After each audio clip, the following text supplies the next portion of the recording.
Reza Indragiri, kemudian ada Hipnu Nugroho dan Erman, pengacara dari Ricky Rizal terkait dengan sidang yang berlangsung hari ini. Saya tadi masih bersama Mas Reza soal ketidakkonsistenan yang kemudian disamakan dengan teori yang disampaikan oleh ahli psikologi forensik di sidang. Menurut Anda artinya tidak ada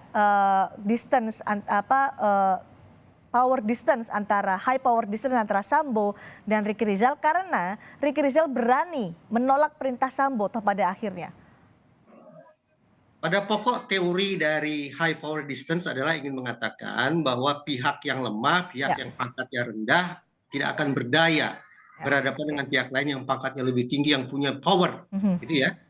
Tetapi teori ini tidak bisa menjelaskan apa gerangan yang menyebabkan kenapa kemudian Ricky Rizal pada momen tersebut justru menolak punya kesanggupan untuk menentang perintah atasannya. Nah, itu tadi saya katakan saya tidak tahu lantas mana yang harus saya percaya, apakah high akankah power meringankan atau atau bisa menjelaskan akan atau memperberat Ricky Rizal soal ini? Nah, saya khawatir adalah jaksa penuntut umum kemudian bisa saja memanfaatkan teori high power distance dengan narasi mereka yang narasi itu kemungkinan memberatkan terdakwa Ricky Rizal. Tapi sebaliknya, penasihat hukum juga bisa saja mengemas teori yang sama sedemikian rupa untuk menguntungkan klien mereka. Baik, Pak Erman, dalam sidang juga mengemuka soal meeting of mind. Menurut Anda, apakah itu juga akan meringankan klien Anda, Ricky Rizal? Pak Erman?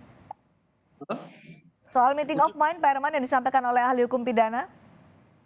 Soal meeting of mind itu adalah sebenarnya kalau seseorang dianggap turut serta, dia harus melakukan kesamaan niat, kesamaan kesengajaan, dan kesamaan keinginan juga melakukan unsur-unsur. Sementara Ricky sudah jelas-jelas berbagai cara walaupun halus telah menyatakan menolak. Untuk itu dia tidak mempunyai unsur kesengajaan, tidak ada niat. Apalagi tidak mengikuti atau tidak melakukan upaya-upaya yang aktif membantu apa, mengerjakan apa. Yang ada setelah dia bingung karena Sambo menyampaikan sesuatu hal yang dia tidak tahu di Magelang dengan kondisi marah dan Ricky Rizal disuruh untuk menjemput atau menyuruh si Eliezer ke atas. Dalam kondisi dia bingung, karena apa? Karena dia kan masih berpikir, apakah benar ini, kemudian kapan dilakukan, dan apakah tidak diklarifikasi dulu. Oleh karena itu dia menyampaikan kepada Ricky Rizal tanpa memberitahu apa. Karena kan dia dipanggil, suruh manggil saja.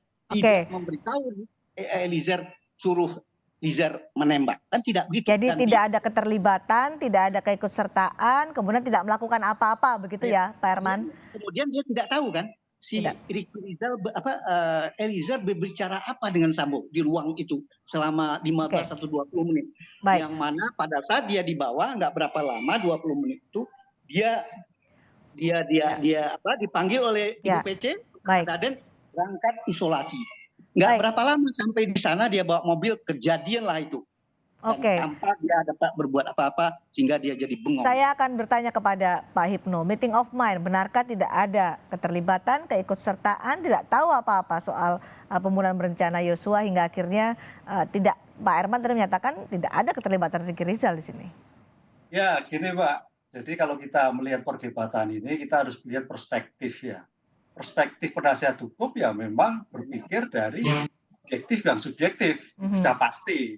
Jadi kita jangan sampai terkecoh dengan pembuktian yang sekarang ini. Oke, itu yang pahami. Demikian juga penuntut umum berpikir dari subjektif mewakili negara, objektif tentang hukumnya. Oke, itu clear ya Mbak. Jadi perspektif itu harus pahami dulu, sehingga kita jangan sampai terkecoh. Nah sekarang kita masuk pada meeting of mind. Betul memang bahwa pasal 55 itu kalau kaitannya dengan 51 itu memang ada meeting of mind. Ada suatu kehendak yang sama. Berarti kalau kita yang dakwakan kehendak sama itu tidak ada relasi kuasa. Kan gitu kan. Tidak sama sih sekarang pertanyaannya apa kepentingan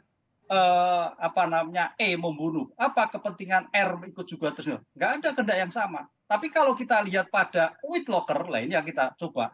Sejak kemarin saya tunggu-tunggu tidak sampai pada penganjuran. Karena kalau sampai pada yang ayat 2, Mbak, itu ada yang menganjurkan, ada yang melaksanakan. Jadi semuanya kena. Itu loh. Ya.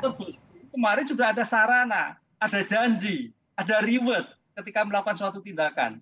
Nah, itu masuk. Tapi kalau kita kemarin fokus pada penyertaan, meeting of mind agak sulit. Bahwa itu tidak ada relasi kuasa. Padahal sejak kemarin kita diskusikan ada relasi kuasa. Tadi pasal relasi kuasa atasan bawahan. Nah, atasan bawahan inilah melakukan suatu kehendak, perintah untuk melakukan suatu kejahatan.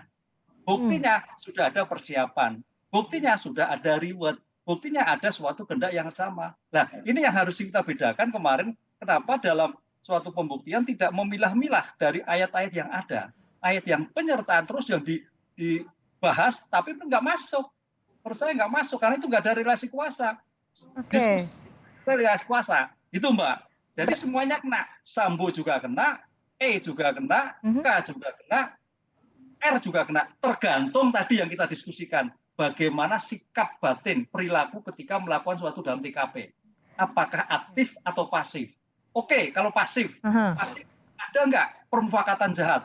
Dalam konteks hukum ada permufakatan jahat, tapi itu biasanya terjadi dalam kejahatan narkotika, kejahatan teroris, kejahatan korupsi. Nah, pasif ini akan menjadikan, bisa nggak identikan dengan perencanaan yang ada.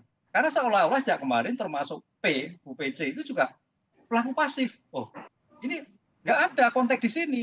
Pelaku pasif, diam atau bukan R itu juga masuk kualifikasi aktif. Kalau memang kualifikasi adalah delik pembiaran. Nah, ini yang harus kita bedakan. Apakah permufakatan jahat identik dengan perencanaan jahat? Ini yang saya kira menjadikan diskusi dalam pembuktian ke arah ke sana, Mbak. Itu menariknya, Mbak. Artinya meeting of mind tidak bisa digunakan karena selama ini memang ada relasi kuasa antara Sambo, high power distance tadi ya, antara Sambo dengan Kuat Ma'ruf, Ricky Rizal dan juga Richard Eliezer. Artinya tidak bisa digunakan sebagai hal yang meringankan terdakwa. Iya, nggak bisa. Itu nggak apple to apple karena kedudukannya beda-beda. Sama kan gitu, Pak, kan gitu. Penyertaan padahal itu kehendak yang sama, berarti nggak ada relasi kuasa. Tapi kalau dengan whistleblowers ada relasi kuasa, itu berarti konsisten dengan pembuktian kemarin, konsisten dengan keterangan ahli yang ada. Baik. Itu menurut saya seperti itu. Kembali lagi soal unsur pembunuhan berencana, apakah ada unsur meeting of mind dalam pembuktian keterlibatan ada Kuat Ma'ruf dan Ricky Rizal dalam pembunuhan Yosua Huta Barat? Kalau terkait dengan penyertaan, turut serta tidak ada. Tapi kalau kaitannya dengan whistleblowers, penganjuran ada. Ada. Ini membedakan, iya. Karena kalau meeting of mind itu dalam kehendak yang sama. Sekarang pertanyaannya kepentingan apa R melakukan pembunuhan? Iya kan? Kepentingan apa dia melakukan satu pembunuhan? Kalau membantu, mempersiapkan itu oke lah bagian perencanaan. Tapi kalau kaitannya dengan penyertaan terkait whistleblowers, penganjuran masuk kualifikasi. Karena sudah ada janji. Sudah ada reward, Mbak, kemarin kan sudah diberikan, boleh ditarik kembali kan gitu kan. Itu termasuk dalam kesepakatan ya. Ya, itu saya kira menjadi menarik sana. Kalau kita lanjut lagi pada permufakatan jahat, itu yang menarik. Akankah ini memperberat atau dengan ada teori soal meeting of mind ini memperingan atau justru akan memperberat atau bisa menghindarkan sebagai upaya menghindari dakwaan pembunuhan berencana menurut Anda? Ya, kalau saya memang ini sedang berusaha untuk melakukan suatu menghindarkan. Tapi tampaknya agaknya sulit. Karena justru yang terjadi di sini adalah kualitasi dari ilmunya Pak Reza mengenai peran yang terjadi itu sikap perilakunya seperti apa dalam suatu tindak pidana. Itu yang menjadi penting di situ. Makanya di sini saya melihat aspek perilaku psikologi forensik sangat menentukan masing-masing peran sebagai terdakwa yang dalam sidang ini. Oke, itu tadi sudah digali dalam sidang kali ini dan akan berlanjut nanti akan menjadi pertimbangan hakim. Terima kasih atas pandangannya Pak Ibnu Nugroho, terima kasih Mas Reza Indragiri dan juga Pak Herman Urmar sudah bergabung bersama kami di Sapa Indonesia malam hari ini. Terima kasih.